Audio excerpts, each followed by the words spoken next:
What's up, boners? Today I am unboxing the most cursed skull perhaps in the world, at least for me, and I will be explaining that after I get it out because you never know, there could be something that happens with it, but let's see if I can get this in an easy way. I don't know.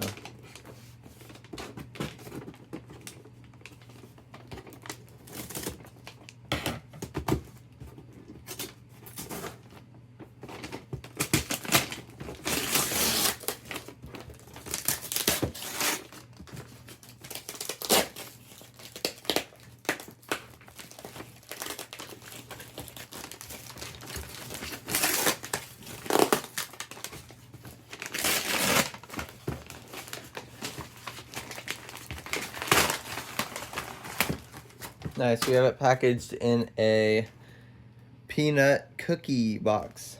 How great. Okay, so this is coming from Taiwan, which is the native range of the animal. So that is Coolio. And it got here much quicker than it could have because the seller put on priority international shipping. So we'll see if I can get this. And we have to hope it's intact.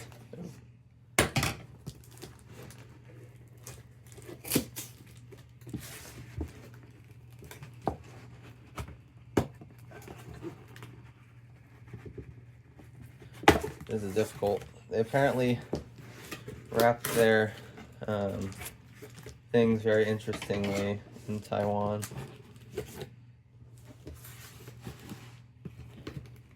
I'll probably just, yeah, there we go, that might work.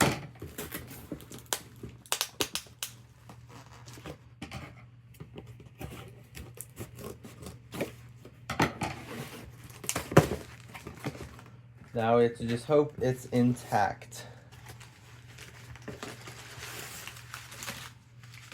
Okay. Okie dokie. Hopefully don't have to cut anything more.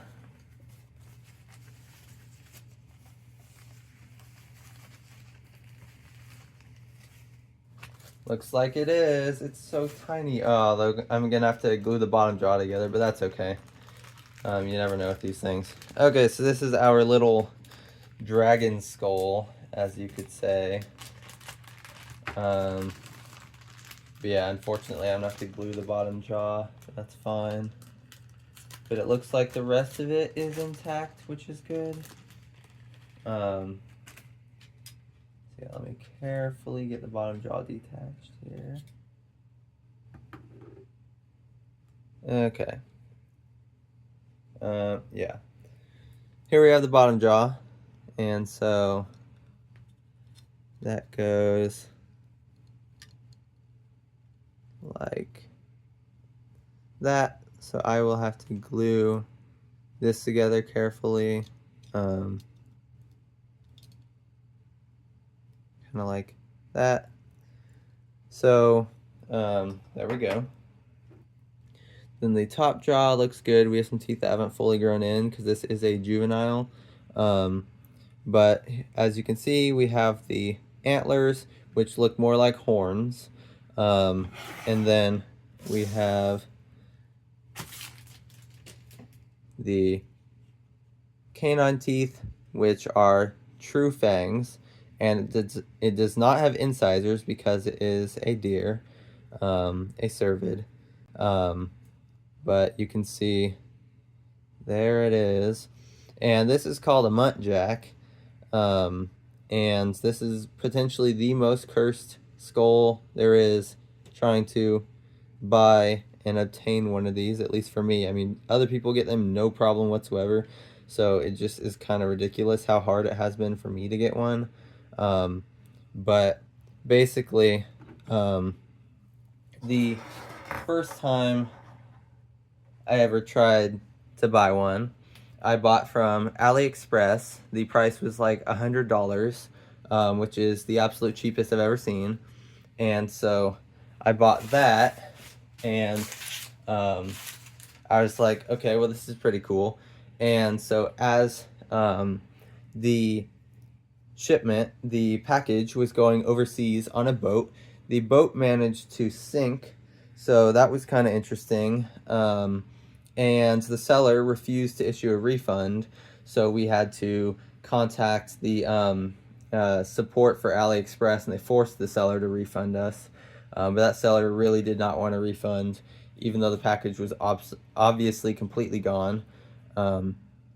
The second time I tried to order was probably like 2 years later, and it was around $250, one that I found on Etsy. And so ordered that one, and my bank wouldn't let it process because I was buying from outside of my country. So I mean, I guess they're all from outside of my country, but so the first one was from China. The second one was from, I think Europe. I forget which country.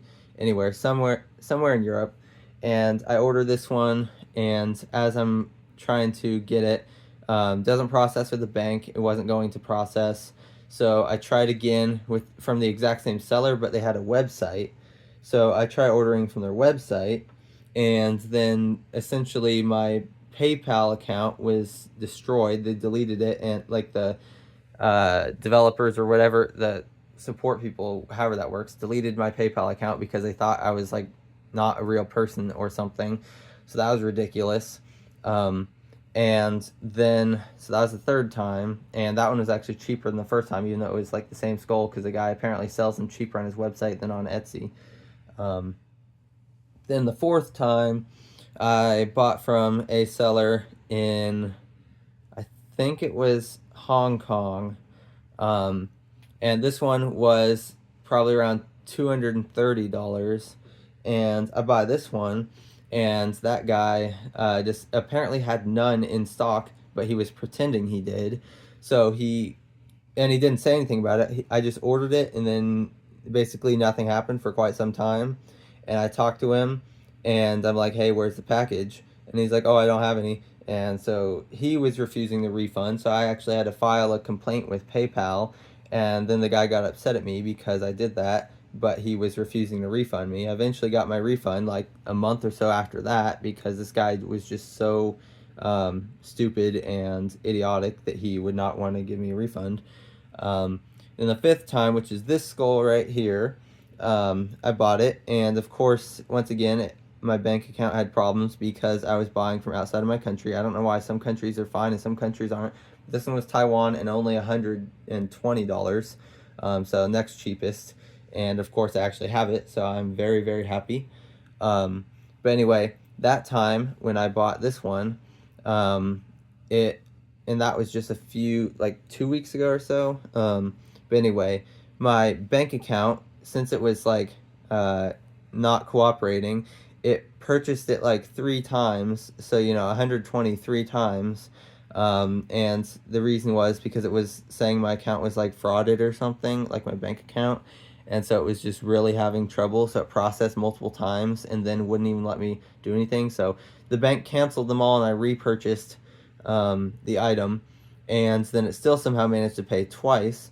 So I was negative in my bank account balance up until I had to actually get money from my dad into my account, and then the money auto transferred to the seller, and then after that the seller was able to refund me with no problem. It just was complicated because the money wasn't going to be refunded until it actually went to the seller. So even though I was in a negative bank account balance, the seller didn't have my money. So it was actually kind of stupid, but that's apparently how PayPal works. So anyway, 5 times of attempting to buy them, and every single time something went wrong. I like I said, I had to create a new PayPal account, so that was kind of stupid. But anyway, ended up with this, and it is a juvenile, so not fully grown. The adult is going to be quite a bit bigger than this, maybe like that much bigger. Also would have longer antlers. Well, I hate the idea of these being antlers because they're like horns. They're not antlers. Like, sure, they shed them, but this one hasn't even shed them yet in its life, and it has this little, like, this is how much it sheds. It still keeps all of that, so that's the crazy thing. But anyway, ended up with this, and this is what I call the dragon deer, because it just looks like a dragon. It's got these horns and then the fangs, and I can put this, match up with it so you can see this. This would go in here, and that's what it would look like, other than the other side would be attached too. But anyway, that is what the skull looks like. So it's pretty cool. I just have to glue the bottom jaw together. But yeah. It looks like not all these bones are fused either, because, like I say, it's a juvenile. So I might have to add some extra glue on this right here. But I don't know. But anyway, yeah, and so I'm finally happy because I finally have my muntjac. There it is from the top. And the back. The underside. And the front. Top front. Yeah. You can also see the nasal cavity is really nice. So I am extremely happy that I finally, after 8 years, obtained a muntjac. And this seller was really trustworthy and really nice. I'd actually been wanting to buy one from him for quite some time. They were originally like $150, but then he lowered the price. So this one was, like I say, only $120, counting shipping and tax. So that's pretty awesome, because almost always they're sold for anywhere from $250 to like $400. So getting one for this cheap was amazing. But anyway, that's my story of the history of me attempting to buy muntjac skulls, and now I finally have one, so I am very, very happy. So thanks guys for watching. Don't forget to subscribe, and I will see you next time.